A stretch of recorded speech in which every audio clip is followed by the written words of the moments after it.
গরমে শান্তির জন্য ঘোল বানিয়ে ফেললাম আজকে। হ্যালো ফ্রেন্ডস, চলে আসলাম নতুন একটা ভিডিও নিয়ে। আমার নাম বিপাশা সাহা। ফ্রেন্ডস, আজকে কিন্তু ঘোল বানিয়েছি। এটা কিন্তু মানে গরমের জন্য এত ভালো, হেলথের জন্য এত ভালো, খেতেও এত ভালো। যে দেখো, আমি পুরুবি দই দিয়ে বানিয়েছি। পুরুবি দইটা এত ভালো যেটা নাকি কি বলবো। তো আমি সুগার ফ্রি দিয়ে বানিয়েছি, যেহেতু আমাদের ঘরে সুগারের পেশেন্ট আছে। তোমরা চিনি দিয়েও করতে পারো, কোনো অসুবিধে নেই। আর সব থেকে ভালো লাগে কি জানো? বিট নুন দিলে।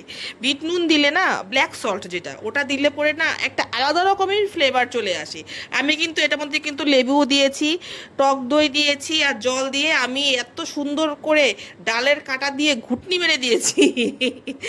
তারপর এটা খেতে এত টেস্ট হয়েছে কি বলবো।